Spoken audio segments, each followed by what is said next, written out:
تو پاکستان نظام مصطفیٰ صلی اللہ علیہ وسلم کے لیے بنا ہے، اس میں دین نافذ ہوگا جب اس کے اندر حضور کا بنایا ہوا قانون لاگو ہوگا، جب اس کے اندر وہ سزائیں جو نبی پاک نے بیان کی وہ نافذ ہوں گی۔ آپ دیکھیں نا، حضور نے فرمایا تھا کہ میں وہ نظام لے کے آؤں گا کہ ایک عورت مقام حرا بہت دور تھا مکے سے، فرمایا ایک بی بی اکیلی مقام حرا سے چلے گی اور وہ مکے آئے گی، مدینے آئے گی، اسے کسی کا ڈر نہیں ہوگا، اکیلی چلے گی۔ ہم تو اپنی جوان بچی اپنے محلے کی گلی میں رات کو اکیلی نہیں بھیج سکتے، حالانکہ بڑے کیمرے، بڑی خفیہ ایجنسیاں، بڑے ادارے، لیکن میرے رسول پاک بظاہر کوئی کیمرہ نہیں، کوئی خفیہ ادارہ نہیں، فرمایا میں وہ نظام لاؤں گا، مقام حرا سے عورت اکیلی چلے گی اور مدینے آئے گی، سوائے اللہ کے کسی کا خطرہ نہیں ہوگا۔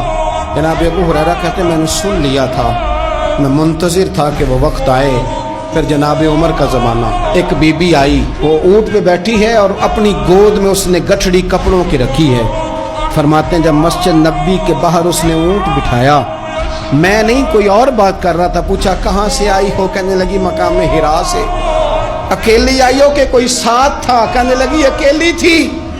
کہا کسی نے کچھ کہا تو نہیں؟ کہنے لگی قربان جاؤں مدینے والے نبی کے نظام پر، کسی نے آنکھ اٹھا کے نہیں دیکھا، روٹی تو پوچھتے رہے، پانی تو پوچھتے رہے، سونے کو جگہ تو دیتے رہے، اور سارے میرے عزت کی ناموس کے محافظ رہے۔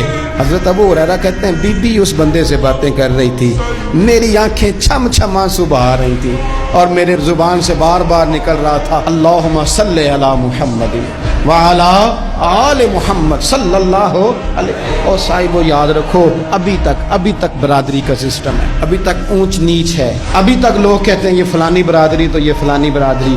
میرے رسول پاک صلی اللہ علیہ وسلم نے وہ نظام دیا کہ جس میں حضرت عثمان غنی کو ان کے بھائیوں نے، کزنوں نے میٹنگ پہ بلایا اور بلا کر تجھے کل بھی بلایا تھا تو آیا ہی نہیں، اچھا تو ہمارا بھائی ہے۔ تو حضرت عثمان غنی کہنے لگے تم نے باپ دادا کے نام پہ بلایا تھا تو میں آ گیا تھا، ورنہ بھائی بھوئی والی بات کوئی نہیں۔ کیا مطلب؟ فرمانے لگے تم نہیں میرے بھائی، تم میرے نبی کا کلمہ ہی نہیں پڑھتے۔ میرا بھائی تو وہ بلال ہے جو حبش کا رہنے والا ہے، وہ میرا بھائی ہے اس لیے کہ وہ میرے رسول کا کلمہ پڑھتا ہے۔ یہ ایک برتن میں کھانا کھایا کرتے تھے ابو ذر غفاری اور بلال حبشی، یہ سردار اور یہ غلام ایک برتن میں انہوں نے روٹیاں کھائیں، ایک دوسرے کے ساتھ وقت بتائے، صبحیں اور شامیں ان کی اکٹھی گزری، میدان جہاد میں اور امن میں یہ اکٹھے رہے، مصطفیٰ کے وصال پر یہ ایک دوسرے کے گلے لگ کے روئے، عشق رسول ان کا سانجا، محبت ان کی سانجی۔ یہ والا ماحول پاکستان میں دینے کے لیے پاکستان بنایا گیا تھا۔